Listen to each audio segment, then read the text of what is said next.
Inflammation के बारे में स्टडी करेंगे। सबसे पहले हम डेफिनेशन को देखते हैं। इन्फ्लेमेशन क्या होता है? Inflammation is a response of tissue to injury. मतलब कि हमारे सेल एंड टिश्यू जब इंजर्ड होते हैं तो हमारा बॉडी एंड सेल टिश्यू जो रिस्पॉन्स शो करता है उसी को क्या बोलते हैं? इन्फ्लेमेशन बोलते हैं। Often injury cause by invading pathogen. मतलब ये कब होता है? जब कोई हानिकारक या हार्मफुल पैथोजन हमारे बॉडी को इंजर्ट करता है तो उसके अगेंस्ट हमारा बॉडी क्या करता है? रिस्पॉन्स शो करता है, तो उसी को हम इन्फ्लेमेशन बोलते हैं। इसका कैरेक्टरिस्टिक क्या हो जाएगा? स्वेलिंग होगा, उस एरिया में स्वेलिंग होता है, पेन होता है, increase blood flow due to the surrounding tissue. मतलब कि उस सराउंडिंग टिश्यू के क्या होगा? ब्लड फ्लो इंक्रीज हो जाएगा, रेडनेस होगा एंड इंक्रीज टेम्परेचर हो जाएगा। काउजेस क्या हो सकता है इसका? हॉट एंड कोल्ड हो सकता है, केमिकल इरिटेंस हो सकता है, एक्सरे के थ्रू हो सकता है, फ्रोस्टाबाइट मतलब होता है बहुत लो टेम्परेचर, मतलब कि माइनस डिग्री में जब जाता है, माइनस में जाता है हमारा टेम्परेचर, तो वहाँ पे हमारा सेल एंड टिश्यू क्या होने लगता है?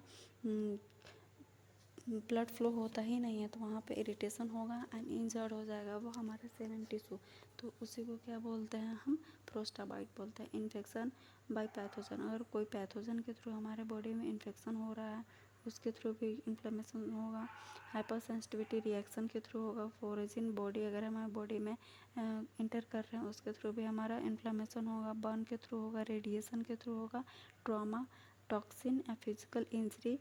अल्कोहल हम लंबे टाइम से ले रहे हैं तो हमारे कहीं ना कहीं जीआई पे या फिर स्टमक लीवर पे क्या होता है? अफेक्ट करता है, वहाँ के सेल एंड टिश्यू को इंसर्ट करता है, इंसर्ट होगा तो वहाँ पे इन्फ्लेमेशन होगा। तो इसी इसका एक काउजेस है।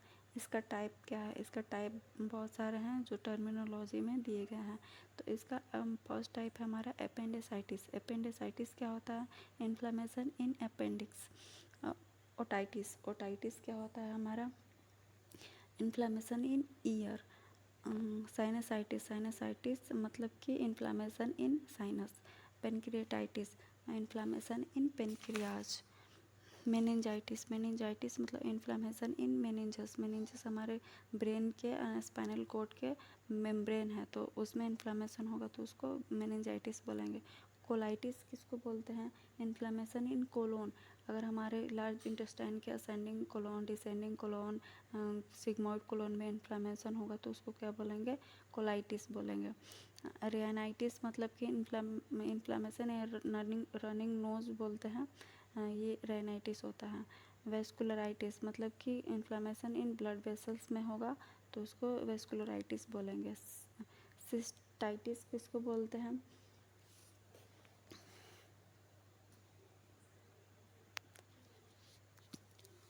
सिस्टाइसिस या फिर फ्लेबाइटिस सिस्टाइटिस मतलब कि हमारे यूरिनरी ब्लैडर में अगर इन्फ्लेमेशन होगा तो उसको सिस्टाइटिस बोलेंगे। फ्लेबाइटिस मतलब इन्फ्लेमेशन इन हमारे लोअर लिम्ब में के वेसल्स में, वेन में जब क्या होगा? इन्फ्लेमेशन होगा उसको फ्लेबाइटिस बोलते हैं। डर्मेटाइटिस मतलब कि हमारे डर्मल यानी कि स्किन में इन्फ्लेमेशन होगा तो उसको क्या बोलेंगे? डर्मेटाइटिस बोलेंगे। टॉन्सिलाइटिस मतलब हमारे टंग में जब इन्फ्लेमेशन होगा तो उसको टॉन्सिलाइटिस बोलेंगे। अब according to onset it is divided into two, मतलब कि ये टू टाइप में हमारा इन्फ्लेमेशन डिवाइडेड है।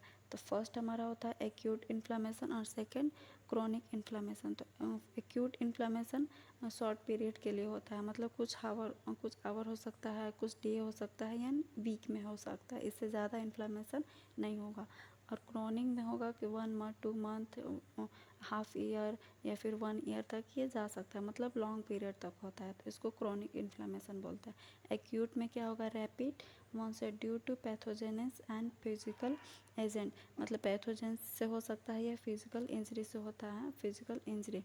तो ये रैपिडली वॉन्सेट हो सकता है, मतलब बहुत जल्दी ये ठीक हो जाता है। लेकिन जो क्रोनिक होता है वो स्लो वॉन्सेट होता है due to autoimmune reaction, मतलब कि ये स्लोली बहुत धीरे धीरे ठीक होता है, मतलब कि क्रोनिक एंड सीवियर स्टेज में चला गया है वो बहुत टाइम के बाद नॉर्मल स्टेज में आएगा तो वो टाइम लेगा, तो उसको क्या बोलेंगे, क्रोनिक इन्फ्लेमेशन।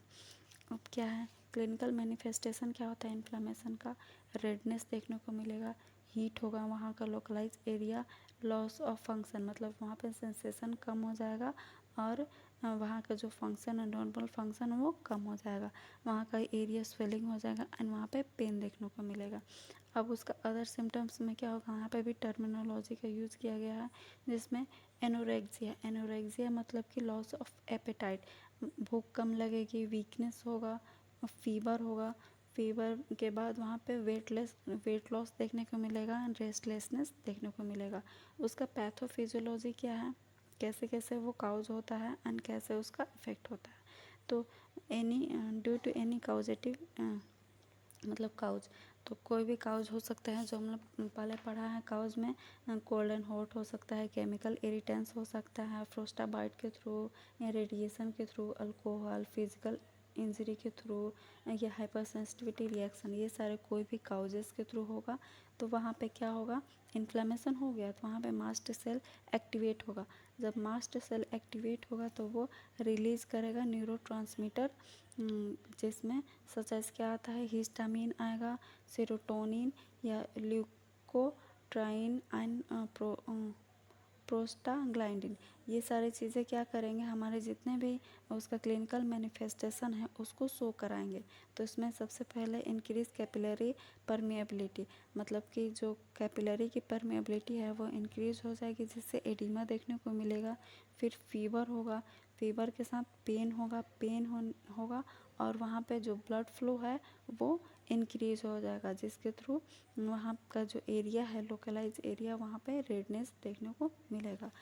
इसका मैनेजमेंट क्या होगा, इसमें मेडिकल मैनेजमेंट को हम देखते हैं तो मेडिकल मैनेजमेंट में सबसे पहले ये वर्ड है नसेट्स का फुल फॉर्म क्या होता है, नॉन एस्टेरॉयडल एंटी इन्फ्लेमेटरी ड्रग्स।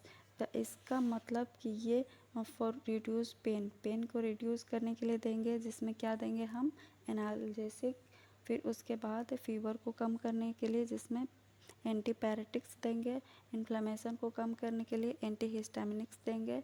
तो ये सारे मेडिसिन हैं जिसमें निमोसलाइड आते हैं, पैरासीटामोल और एबुप्रोफेन।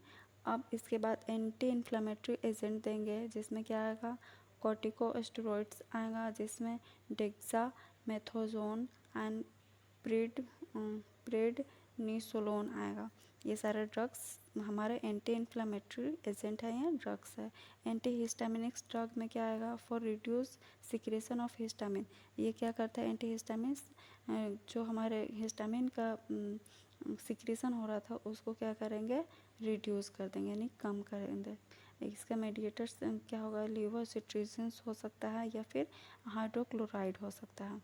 To reduce oedema we should provide, मतलब कि एडिमा तो हमको साइन सिम्टम में देखने को मिला है, तो उस एडिमा को कम करने के लिए हम क्या करेंगे, एक राइस हमारा कीबोर्ड बनाया गया है जिसमें हम क्या देखेंगे, आर से क्या होगा, रेस्ट मतलब कि पेशेंट को हम रेस्ट देंगे। आई से क्या होगा, आइस एप्लीकेशन यानी कि कोल्ड एप्लीकेशन उसको प्रोवाइड करेंगे जहाँ पे एडिमा हुआ है या फिर स्वेलिंग हुआ है। सी से क्या है, कंप्रेशन ऑफ ऑर्गन, उस ऑर्गन को कंप्रेशन करेंगे। फिर ई से क्या करेंगे, एलिवेशन करेंगे। ये हमारा राइस हो गया। फिर encouraging to patient for taking plenty of fluid, मतलब कि पेशेंट को इनकरेज करेंगे कि आप प्लेंटी ऑफ फ्लूइड टेक करें, मतलब उसका टेकिंग ज़्यादा करें। ये हमारा क्या हो गया, मैनेजमेंट।